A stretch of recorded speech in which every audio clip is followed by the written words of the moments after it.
The morning mist clung to the rolling hills like a silken veil, softening the rugged edges of the Scottish Highlands.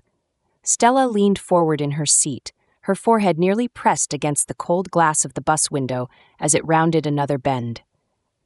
Her breath fogged the pain as she let out a delighted sigh.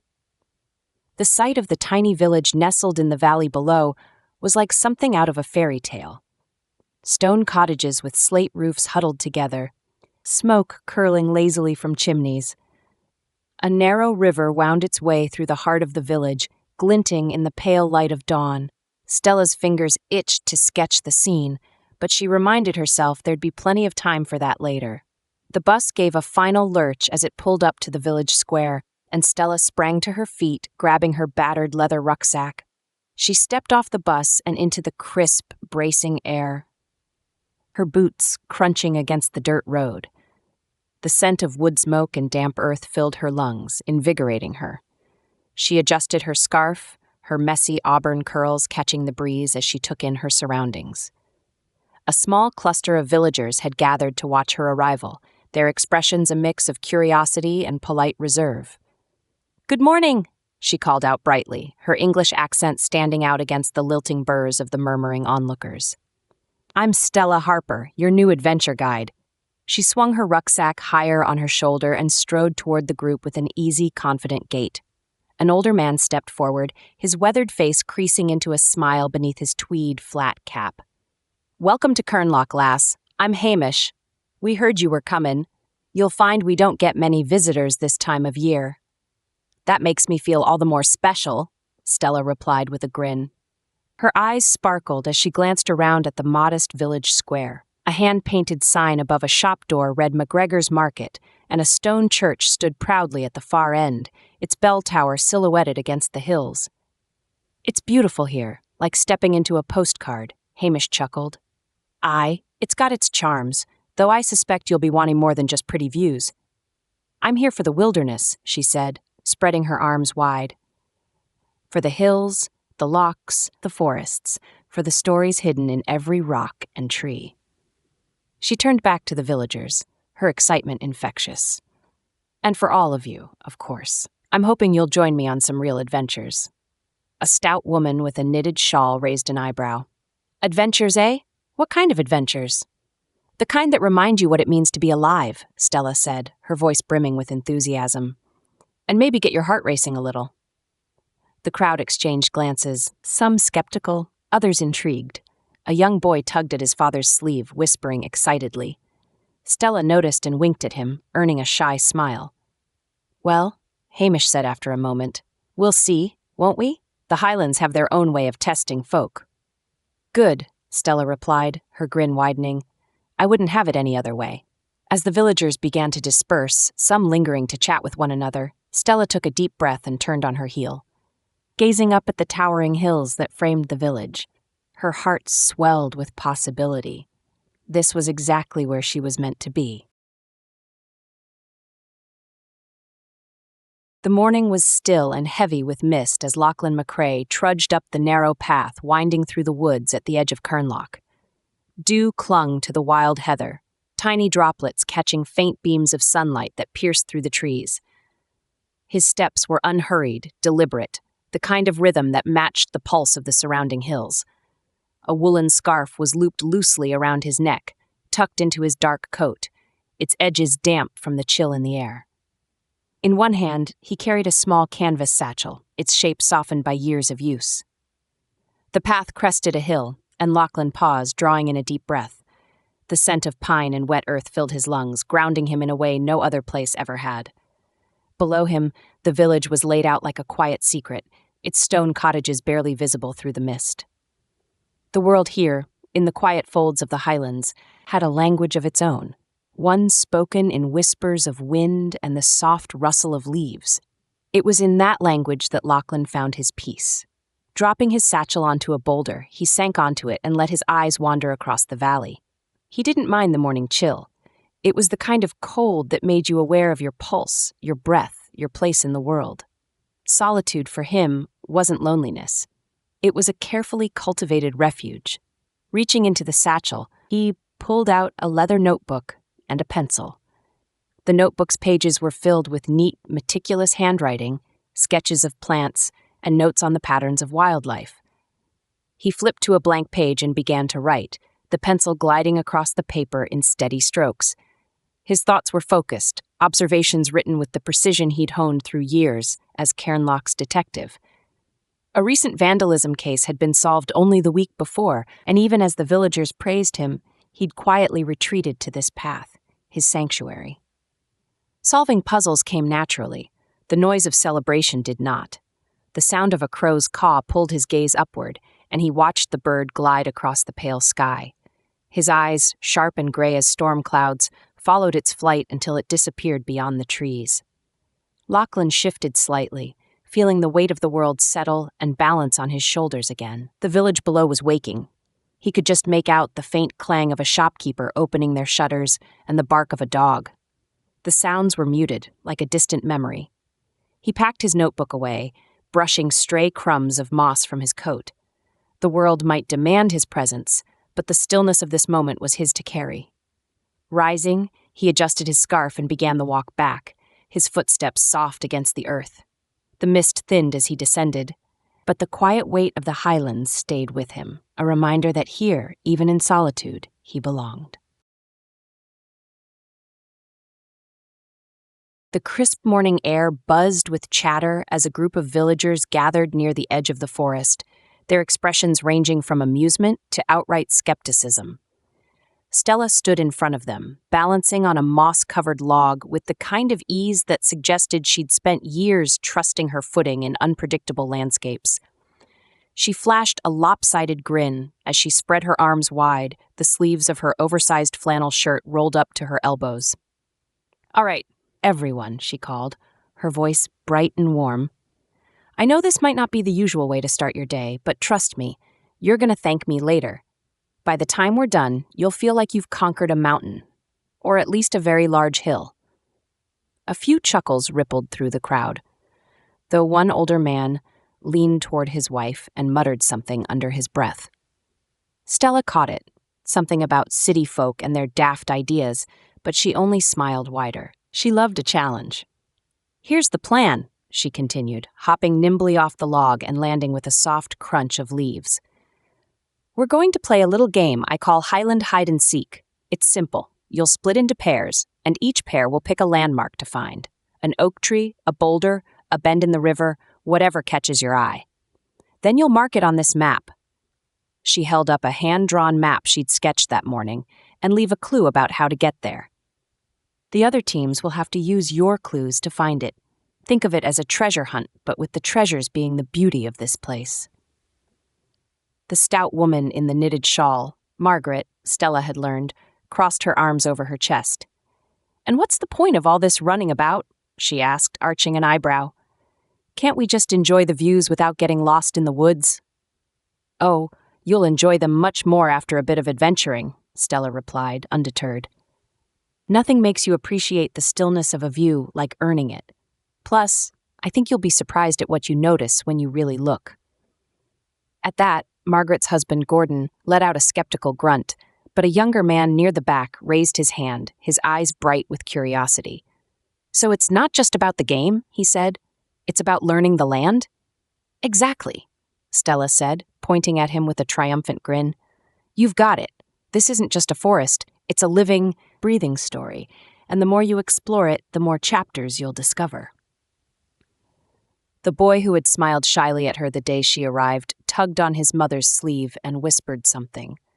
The woman hesitated for a moment before nodding, and the boy's face lit up. Stella gave him a small nod of encouragement. "All right, then," Hamish said, stepping forward and clapping his hands together. "If we're doing this, let's get on with it. Come on, Margaret, you're my partner." Margaret rolled her eyes but didn't protest as Hamish grabbed a map. Soon, the group began to break off into pairs, their initial hesitance giving way to murmurs of interest as they studied the landscape around them. Stella moved among them, offering tips and answering questions, her enthusiasm contagious. By the time the first team found their landmark, a cluster of birch trees with bark as pale as bone, their laughter echoed through the forest. One by one, The villagers began to see the land through new eyes, their steps lighter, their voices filled with a childlike wonder. Stella recognized well. As the group began to reassemble near the trailhead, faces flushed and spirits high, Margaret approached Stella, a hint of a smile tugging at her lips. "I hate to admit it," she said, "but that was, well, not awful." "High praise," Stella replied with a wink, earning a chuckle from Hamish. As the villagers filtered back toward the village, Stella lingered, watching them go with a satisfied smile. She could feel it, the first threads of connection forming. The Highlands had begun to work their magic. The village square buzzed with activity as the morning sun broke through the clouds, bathing Cairnloch in warm light. Stalls were being erected along the cobblestone paths, their wooden frames creaking as villagers hammered and tied ropes. Brightly colored banners fluttered in the breeze, their reds and blues vivid against the muted green of the surrounding hills. The annual Highland Games Festival was only days away, and the preparations had taken over every corner of the sleepy village. Stella stood next to Hamish, both of them watching Margaret berate two younger men who appeared to be wrestling with a particularly stubborn tent pole. "You'd think they'd never pitched a tent before," Hamish muttered, shaking his head as Margaret's sharp voice carried across the square. Stella chuckled, adjusting her scarf as the wind tugged at her curls. "She's got the spirit of a general," she said, folding her arms. "I wouldn't want to cross her, that's for sure." "Aye, Margaret keeps us all in line," Hamish replied with a grin. "But even she can't do everything. That's why we've got half the village helping out." As if to contradict him, a harried young woman came rushing up, her apron dusted with flour and her hair escaping in frizzy tendrils from a messy bun. "Hamish," she panted, clutching at the edge of the stall beside him, "there's trouble." "What kind of trouble?" he asked, his expression darkening. "Dougal's hurt his leg," she said. "Slipped on the wet grass up by the loch. The doctor's with him now, but he won't be able to help set up the games." Hamish's frown deepened, and Stella tilted her head. "Is he one of the main organizers?" she asked. "Aye," Hamish said grimly. "He's the one who manages the logistics, timing the events, assigning tasks, all that." "We'll manage without him," Margaret interjected, storming over after abandoning the tent pole debacle. "We've got plenty of hands." "But we've nae got someone to fill Dougal's shoes," Hamish said, scratching the back of his head. His gaze fell on Stella, his eyes narrowing thoughtfully. "Unless," she raised an eyebrow. "Unless what? You're good with organizing folk, aye?" Hamish asked. "And you've got a head for the unexpected, judging by the way you handled that treasure hunt the other day." Stella hesitated. "I mean, I could help, but I don't know much about the Highland Games." "You'll have someone to guide you," Margaret cut in briskly. "Lachlan." The name echoed across the square, and Stella turned just in time to see a tall figure pause mid-stride near the edge of the crowd. Lachlan McCrae, the quiet and enigmatic detective, turned slowly, his sharp gray eyes narrowing as they landed on Margaret. "What is it now?" he called back, his voice low and calm, though his expression suggested he already regretted asking. "You're helping coordinate the games," Margaret declared, crossing her arms. Lachlan blinked, his gaze flicking briefly to Stella before returning to Margaret. "I don't recall volunteering for that." "Well, you have now," she said firmly. "Dougal's out, and Stella here needs a partner." Stella smiled nervously and gave him a small wave. "Hi, guess it's you and me?" Lachlan sighed, the weight of the situation settling visibly on his shoulders. He adjusted the scarf around his neck and walked toward them, his movements deliberate.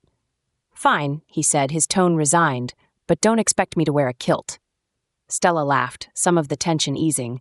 "Deal." Margaret clapped her hands together. "Right, then. You two sort out the schedule and the setup for the events, and no excuses." As Margaret marched off, Stella glanced up at Lachlan, who was studying her with a faintly curious expression. "Well," she said, breaking the silence, "I'm guessing this wasn't how you planned to spend your day." "I don't think planned is the right word," Lachlan replied dryly, "but I suppose there are worse ways to spend it. Let's get started." And just like that, the quiet detective and the energetic guide found themselves thrown together, the chaos of the Highland Games swirling around them like the wind through the hills. The late afternoon sun cast long shadows over the village square, the bustle of Highland Games preparations reaching a fever pitch. Stella crouched beside an oversized chalkboard propped against a hay bale, her tongue peeking out between her teeth as she scrawled event names in her looping handwriting. Tug of war, she murmured, adding a flourish to the W. Caber toss, egg and spoon race, classic. Behind her, Lachlan stood with his arms crossed, his gray eyes scanning the square with unwavering focus. You should list them in order of the schedule, he remarked, his voice low and even. Not just randomly. Stella glanced over her shoulder, smirking. It's not random. It's artistic. Big, bold events on top, smaller ones below. It draws the eye. It confuses the eye, Lachlan countered, stepping closer. His gaze flicked to the board. If people can't figure out when things are happening, there'll be chaos. Chaos is what makes it fun, she replied breezily, standing to admire her handiwork. You're thinking too much like a detective. And you're not thinking like an organizer, he said, his tone clipped. The Highland Games run on order and tradition. People expect structure. Do they? Stella shot back, raising an eyebrow. Or do they secretly want a little surprise? A little spontaneity? Lachlan sighed, pinching the bridge of his nose. He'd learned quickly over the past hour that Stella's approach to planning was as unorthodox as the woman herself. Where he saw potential pitfalls, she saw opportunities for improvisation. It was maddening, and if he were honest with himself, oddly refreshing. Fine, he said after a pause, but at least add the times next to the events. Otherwise, we'll have Hamish shouting at us when someone misses the three-legged race. Compromise, I like it, Stella said with a grin, grabbing the chalk again. See, we're already working as a team. Lachlan didn't respond, but his lips twitched ever so slightly. He turned his attention to a stack of rolled-up banners lying nearby, inspecting them with meticulous care. These need to go up around the square. Where's the ladder? Over there, Stella said, pointing toward a lopsided stack of crates. But I was thinking, instead of just hanging them, what if we… No, Lachlan interrupted without looking up. You don't even know what I was going to say. I know it doesn't involve simply hanging them where they belong, he replied dryly, his voice tinged with the barest hint of amusement. You have a habit of overcomplicating things. And you have a habit of undercomplicating them, Stella shot back, planting her hands on her hips. Where's the fun in just hanging them where they belong?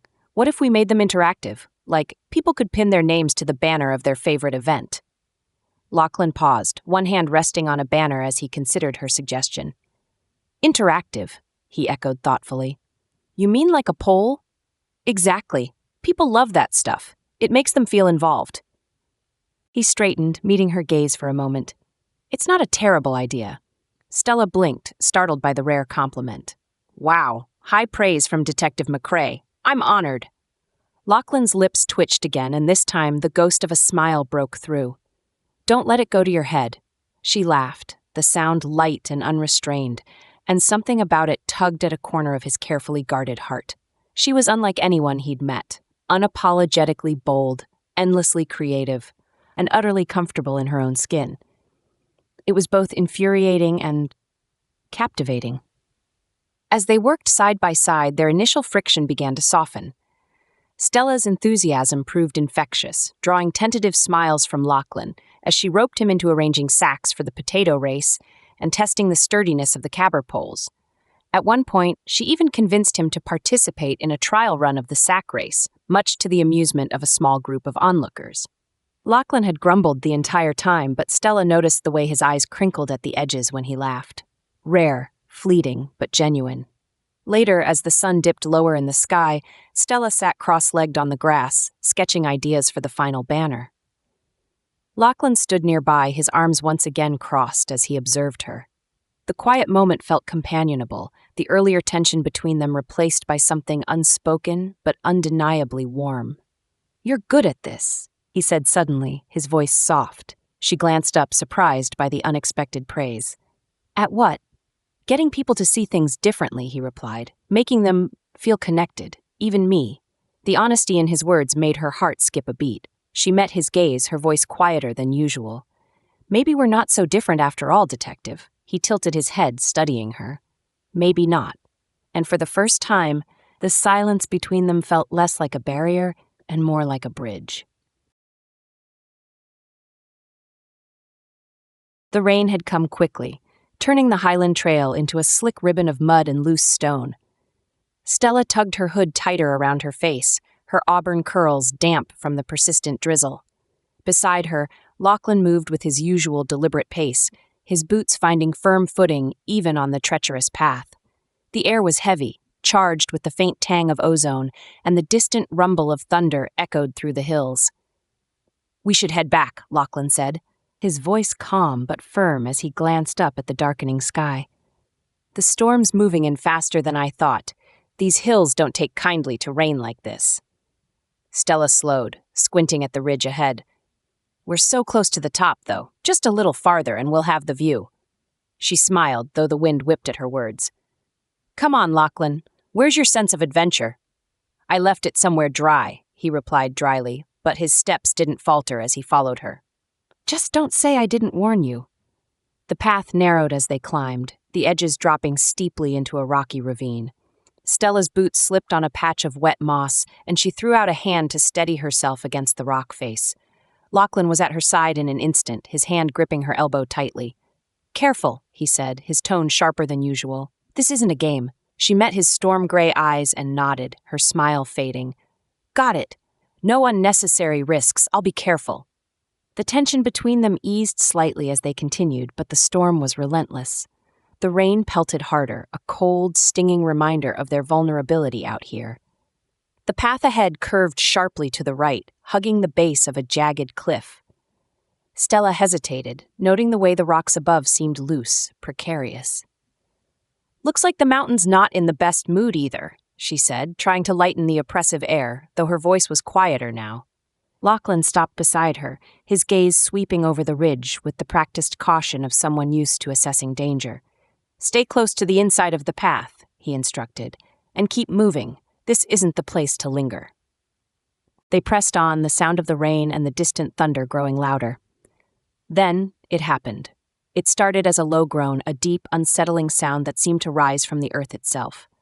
Lachlan froze, his sharp eyes darting upward. "Stella, move, now!" Before she could fully process his words, a cascade of rocks broke free from the ridge above. The sound of the landslide roared in her ears, drowning out everything else. Stella's heart leapt into her throat as she stumbled backward, her boots slipping on the slick mud. A boulder the size of a small car crashed onto the path just feet ahead of her, sending shards of rock flying like shrapnel. "Stella?" Lachlan's voice cut through the chaos as he lunged forward. He grabbed her by the wrist and pulled her sharply toward the inside of the path, away from the edge. Another crash echoed above them, and Stella looked up just in time to see a massive chunk of rock breaking free, tumbling down directly toward her. Time seemed to slow. Her body refused to move fast enough, her legs frozen, as if rooted to the spot. But Lachlan was there, his grip on her wrist tightening as he yanked her toward him with all the strength he could muster. The movement sent them both sprawling into the mud, and the boulder slammed into the path where Stella had been standing not a second before, cracking the ground and sending debris flying. They hit the ground hard, Lachlan twisting his body to shield hers from the worst of the impact. His arm wrapped around her shoulders as the world shook and groaned around them. Stella's chest heaved, her breath shallow and panicked as she clung to him, her fingers digging into his coat. Then, as quickly as it started, the landslide stopped. The echoes of falling rocks faded into the distance, leaving only the sound of the rain and Stella's ragged breathing. She looked up, her wide green eyes meeting Lachlan's. His face was streaked with mud, his hair plastered to his forehead, but his expression was calm, steady. "Are you hurt?" he asked, his voice low but urgent as he scanned her for injuries. His hands moved to her arms, her shoulders checking for any sign of damage. Stella shook her head, her voice catching. I'm fine, thanks to you." Her pulse was still racing, but she managed a weak, breathless smile. "So much for being careful, huh?" Lachlan didn't smile back. His jaw was tight, his eyes shadowed with something between fear and frustration. "You could have been killed," he said, his voice rough. "You have to stop taking risks like that." His words stung, but Stella saw the raw concern in his eyes, the way his hands lingered on her shoulders as though to reassure himself she was really there, unharmed. She reached up, her fingers brushing his cheek. "I'll be more careful," she promised softly. "I swear." For a moment, neither of them moved, the storm forgotten as they sat there in the mud, their faces inches apart. Stella could feel the warmth of his breath against her skin, see the vulnerability in his normally guarded expression. The adrenaline was still coursing through her veins, but it wasn't fear that made her heart pound now. Lachlan exhaled, his shoulders relaxing slightly as he nodded. "Good," he said, his voice quieter, "because I don't think I could handle losing you." And for the first time, Stella didn't have a clever comeback. She just held his gaze, letting the weight of his words and the truth behind them settle between them like the steady rhythm of the rain. The stars stretched endlessly above them, scattered like diamonds across the velvet sky.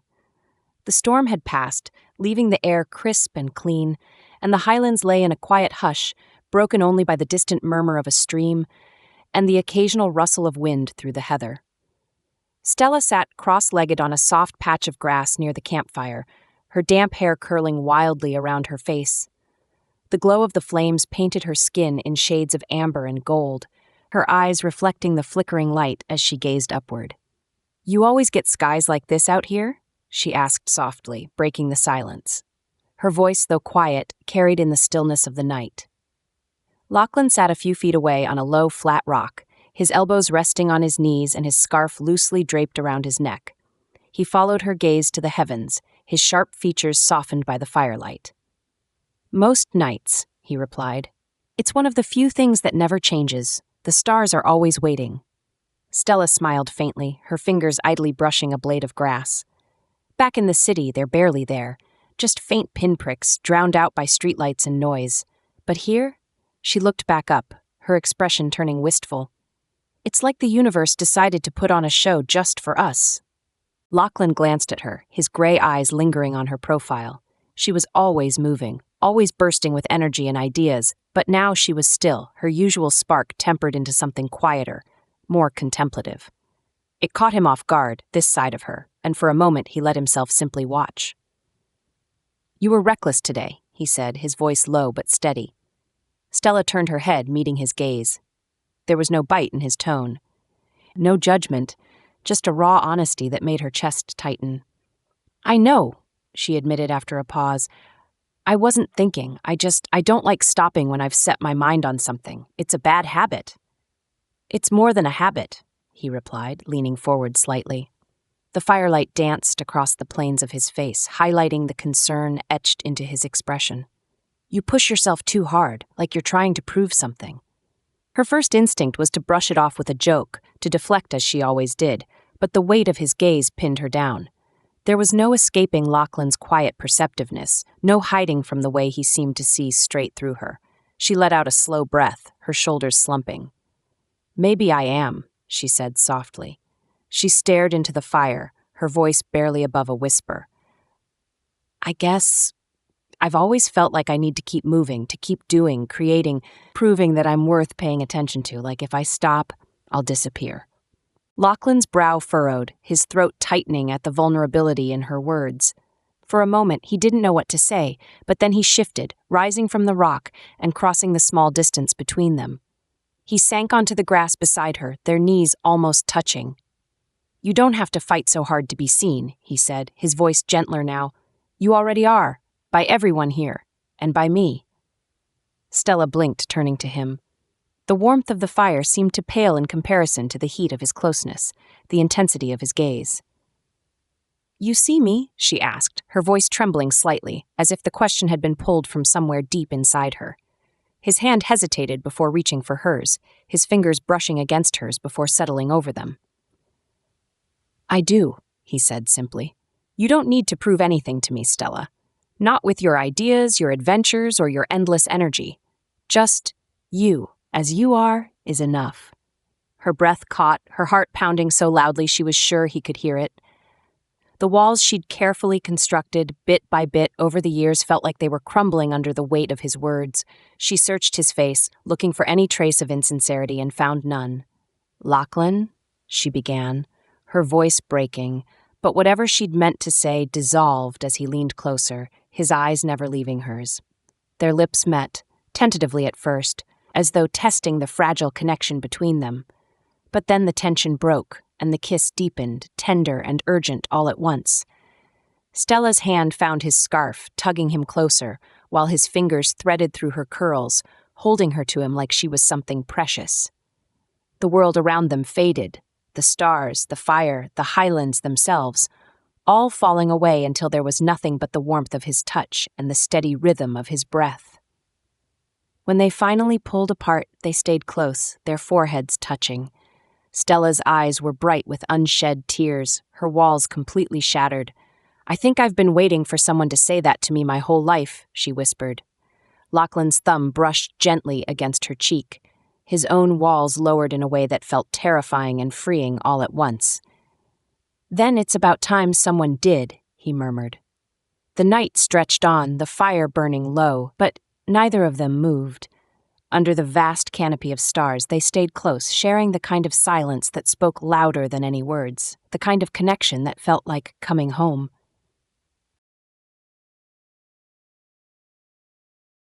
The wind was colder than usual for late autumn, carrying with it the sharp bite of the approaching winter. Stella tugged her jacket tighter around herself as she made her way down the quiet cobblestone path leading to Lachlan's cottage. The village seemed subdued today, as if mirroring the unease she couldn't quite shake. She hadn't seen him since the night under the stars, not properly anyway. A brief glimpse of him in the square 2 days ago, his head down, his tall frame hunched slightly as he brushed past her with a mumbled excuse. It wasn't like him to avoid people, not when he'd always managed that delicate balance between presence and solitude. But this was different. This felt like a wall, one she couldn't figure out how to climb. Reaching his door, she hesitated, her hand hovering just above the wood. The cottage was quiet, no sign of life within. She knew he preferred his silence, his alone time, but something about it felt heavier now, suffocating. She knocked lightly, the sound breaking the stillness. "Lachlan?" Her voice echoed faintly in the crisp air. For a long moment there was no response. Just as she was about to knock again, she heard shuffling from the other side of the door. It creaked open, and there he stood, though he was not the man she'd grown used to over the past few weeks. His face was pale, his eyes shadowed by dark circles that made their gray depth seem even starker. His scarf was draped loosely around his neck, as if he hadn't bothered to knot it properly, and his normally composed demeanor seemed frayed at the edges. "Stella," he said, his voice hoarse, barely above a whisper. Her first instinct was to reach for him, to touch his face and ask what was wrong, but something in the way he leaned against the doorframe stopped her. He looked fragile, a word she'd never associated with Lachlan McCrae. "I haven't seen you in days," she said softly, her concern bleeding into her tone. "Are you all right?" He didn't answer right away, his gaze flicking away from hers. "I've been busy," he said finally, his voice flat. "Work. Things to sort out." She frowned. "You look terrible. Are you sick?" "I'm fine." The response came too quickly, too clipped. He stepped back, as though putting distance between them would make the question disappear. "You shouldn't have come." The words hit her like a splash of cold water, her heart tightening. "What do you mean? Lachlan, we haven't even talked since." Her voice faltered, the memory of their night together filling the silence between them. Did I do something wrong?" He closed his eyes briefly, his jaw tightening. "No." "Then why are you shutting me out?" she pressed, stepping closer. "Because it feels like you're avoiding me, and I don't understand why." His hand gripped the edge of the door, his knuckles whitening. "I'm not shutting you out," he said, though the words lacked conviction. I need time, space." Stella's chest ached at the way he seemed to shrink into himself. The warmth she'd felt from him only days ago now replaced by a cold, impenetrable distance. She searched his face, desperate for some clue, some explanation that would make sense of the sudden shift between them. "Was it a mistake?" she asked, her voice quieter now, trembling. "That night, was it too much? Did I misread things?" His eyes snapped to hers, and for a moment, she thought she saw something crack in his expression. Guilt, pain, something he was trying desperately to hide. But then, just as quickly, the walls came back up. It wasn't a mistake, he said, but his voice sounded hollow, like he was forcing the words. But it doesn't matter now. Doesn't matter, she repeated, the confusion and hurt rising in her chest. It matters to me, Lachlan. You matter to me. Can't you see that? For a moment, he looked as though he might respond, his lips parting slightly, but then he shook his head. I can't do this, Stella, he said, his voice low and strained. I told you, I need space. Her throat tightened and she felt the sting of tears threatening to spill. Fine, she said after a beat, her tone sharp with hurt as she took a step back. If that's what you want, if you need your space, I won't push. But don't expect me to just stand here and pretend I don't care. She turned on her heel, walking quickly down the path, her boots crunching against the gravel. Behind her, the door creaked shut, the sound hollow and final. Inside the cottage, Lachlan slumped against the wall, his breath shallow. His hand moved to his chest, pressing against the dull ache that had been growing worse over the past few weeks. The dizziness, the fatigue, it was all catching up to him. He'd hoped it would pass, that he could push through it, but now he wasn't so sure. He closed his eyes, guilt and frustration warring within him. He didn't want to push her away, but what choice did he have? How could he ask her to stay when his body was betraying him, when he wasn't sure how much longer he could keep pretending everything was fine? Stella deserved more than he could give her, and as much as it tore him apart, he was trying to protect her the only way he knew how, by letting her go. The sun hung low on the horizon, casting the Highlands in shades of gold and amber as Stella stepped into the village square.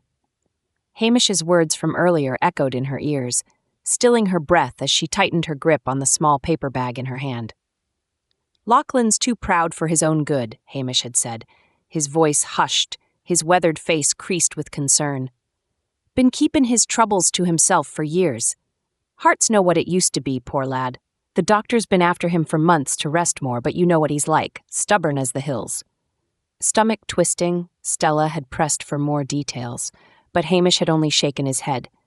It's nae my place to say, but if you care for the man, and I think you do, don't let him push you away. He's just scared. That's all it is. Scared. The word hit her harder than she expected, as did the realization that she had been so caught up in her own fears of rejection that she hadn't seen the truth.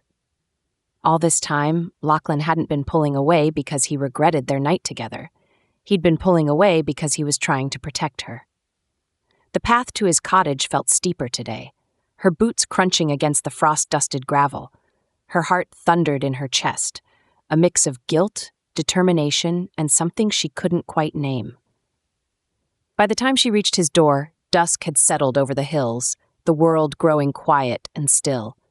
She didn't knock this time. Instead, she pushed the door open, stepping into the dimly lit cottage before Lachlan could tell her to leave. He was seated in his worn armchair by the fire, a blanket draped loosely across his lap, his usual sharpness dulled by exhaustion. His eyes flicked to her, widening in surprise. "Stella," he said, his voice thick with weariness. "What are you?" "Don't," she interrupted, stepping closer. "Don't tell me I shouldn't be here. Don't tell me you need space or that this doesn't matter, because that's not true."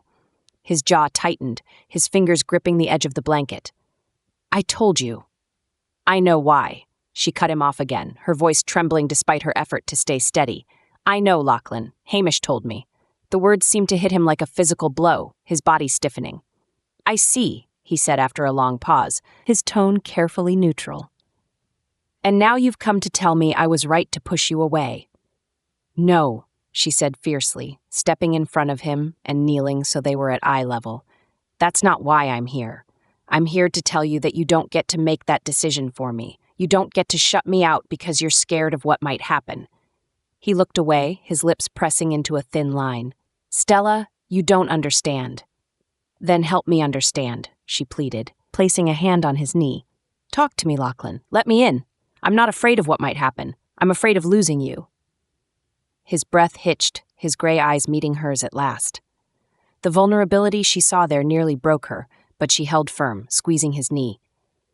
"You don't have to do this alone," she said softly. "Whatever it is, we'll face it together. I'm not going anywhere. Not now. Not ever." For a long moment, he simply stared at her, his walls crumbling piece by piece.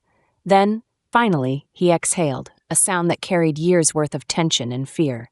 "Stella," he murmured, his voice raw. "You don't know what you're promising." "Maybe not," she said, her lips curving into a small, hopeful smile.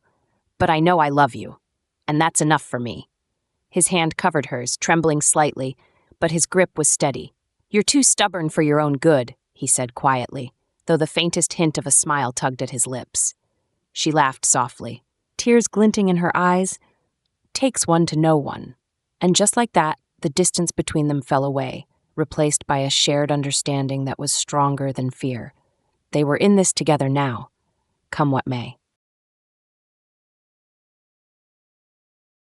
The cottage was quiet, save for the soft crackle of the fire and the rhythmic creak of the rocking chair where Lachlan sat, lost in thought.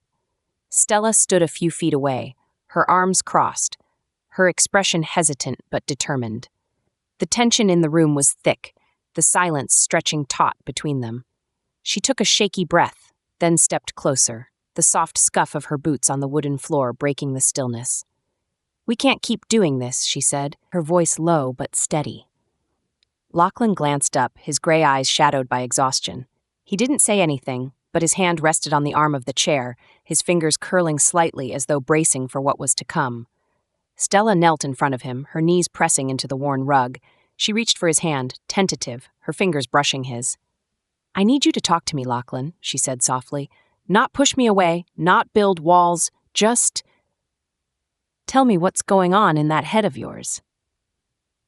He stared at their hands for a moment, his jaw working as he grappled with the words. He'd spent a lifetime guarding himself, keeping his thoughts and fears locked behind an impenetrable facade.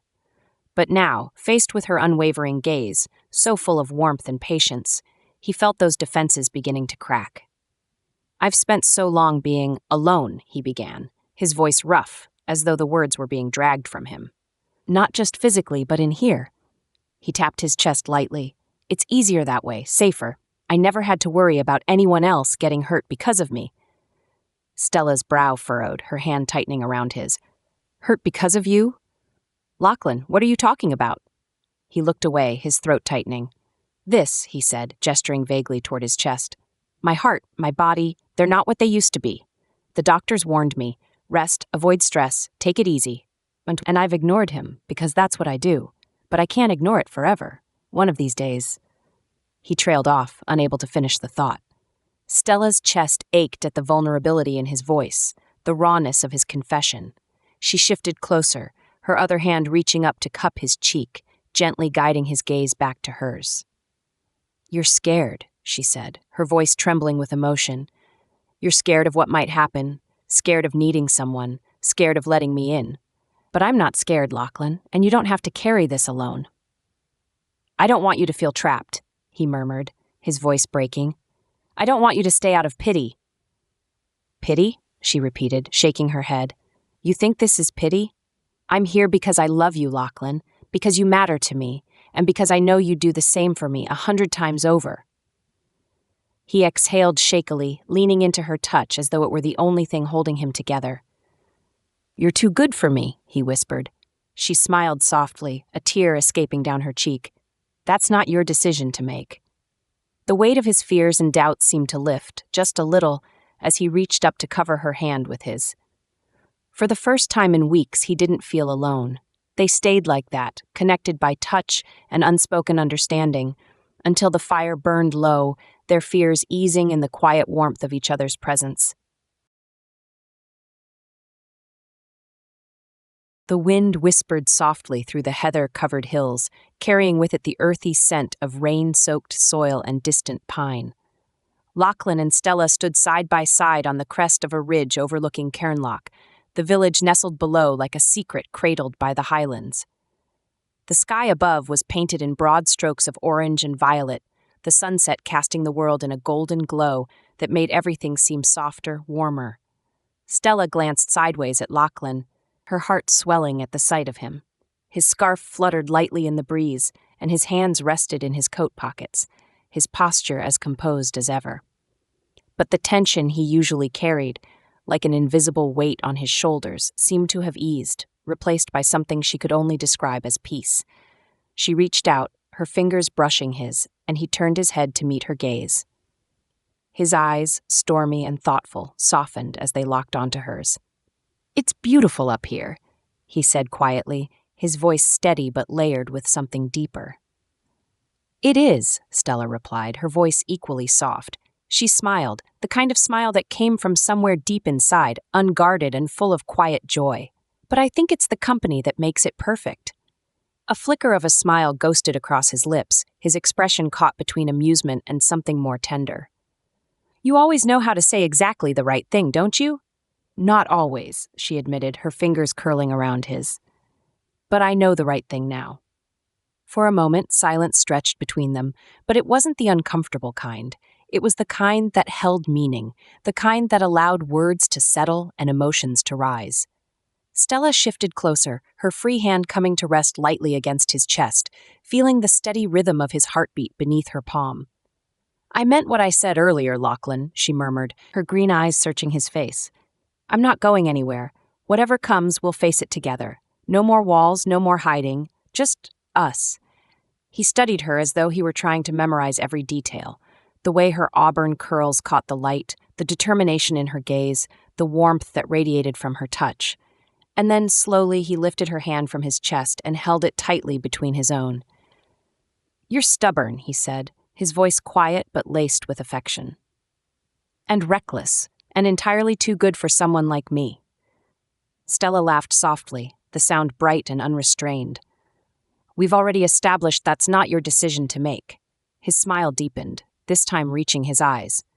"No, it's not, and thank God for that." She leaned into him, resting her forehead against his, the rest of the world falling away, until there was only the warmth of his breath against her skin and the steady strength of his presence. "We're going to be okay," she whispered, and it wasn't a question. It was a promise. "Yes," he said, his voice steadier than it had been in weeks. "We will." As the sun dipped below the horizon, painting the hills in shadow, Lachlan wrapped his arms around her, pulling her close. Together, they stood on the ridge, the winds of the Highlands swirling around them, their love as unyielding as the mountains themselves. Whatever waited for them in the days ahead, they knew they'd face it together. And that, they both knew, was enough.